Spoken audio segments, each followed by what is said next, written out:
Good morning, students.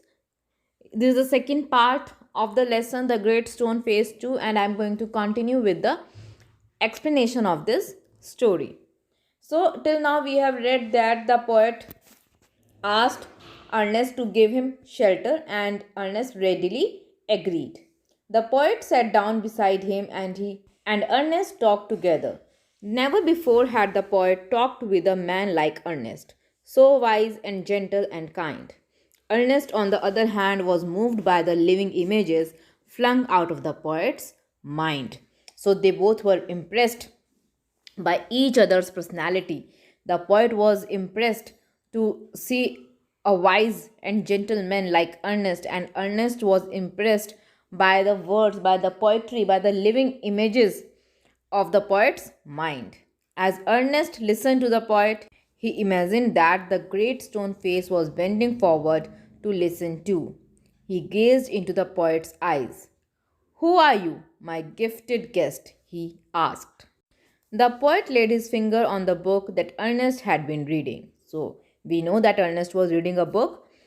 "You have read these poems," said he. "You know me then, for I wrote them."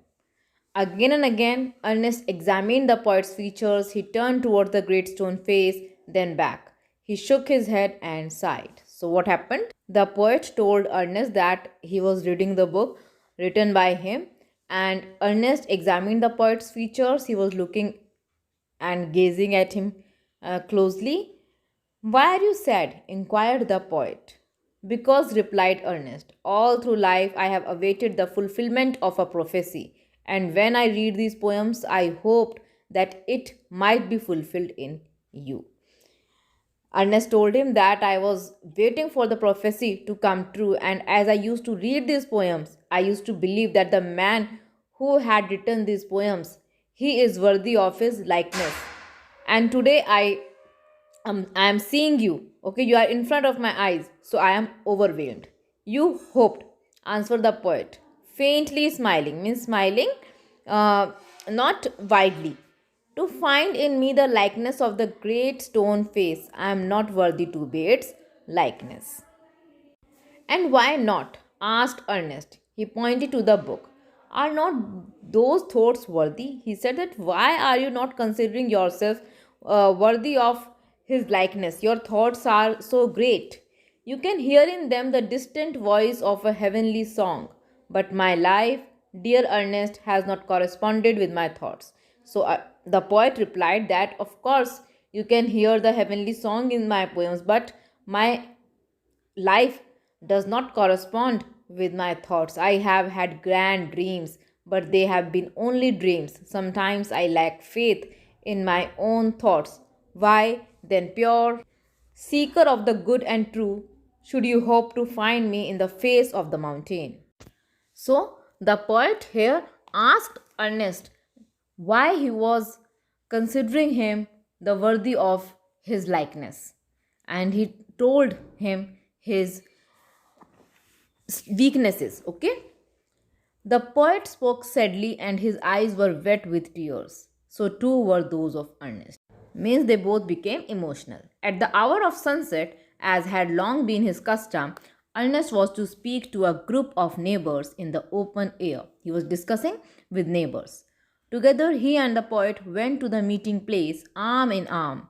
From there could be seen the great stone face.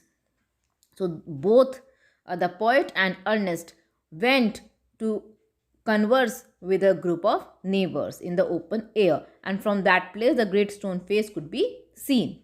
Ernest threw a look of familiar kindness around open his audience. He began to speak to the people what was in his heart and mind. His words had power because they agreed with his thoughts, and his thoughts had reality and depth because they harmonized with the life which he had always lived. So, his thoughts had reality, his thoughts had depth, and they were in harmony with the life he had lived. It was not mere breath that the preacher uttered, they were the words of life. A life of good deeds and selfless love was melted into them. The poet, as he listened, felt that the life and character of Ernest were a nobler strain of poetry than he had ever written. Ernest began to speak, and his words were so powerful, so noble, that the poet realized that his words were more impactful than his own poetry. His eyes filled with tears, and he said to himself that never was there so worthy a sage as that mild, sweet, thoughtful face with the glory of white hair diffused about it. The poet felt so strongly that he became emotional, his eyes got filled with tears, and he said to himself that he had never seen such a thoughtful, mild, sweet face, even of a sage, as it was of Ernest. At a distance, but clearly to be seen, high up in the golden light of the setting sun, appeared the great stone face with white mist around it, like the white hairs around the brow of Ernest. At that moment, Ernest's face took on an expression so grand that the poet was moved to throw his arms up and shout, "Behold, behold! Ernest is himself the likeness of the great stone face." The poet proclaimed that Ernest was himself the likeness of the great stone face. Then all the people looked and saw that what the poet said was true. So they began to look closely at the face of Ernest, and they realized that the poet was saying true. The prophecy was fulfilled. But Ernest, having finished what he had to say, took the poet's arm and walked slowly homeward, still hoping that some wiser and better man than himself would by and by appear, bearing a resemblance to the great stone face. So when all the people began shouting that he was the man himself for whom they were waiting, Ernest was not moved. He very calmly started to walk towards his home, and he was still hoping that some better and wiser man would come. So, students, this was the explanation of the lesson, The Great Stone Face 2. If you have any doubt, you can ask. Thank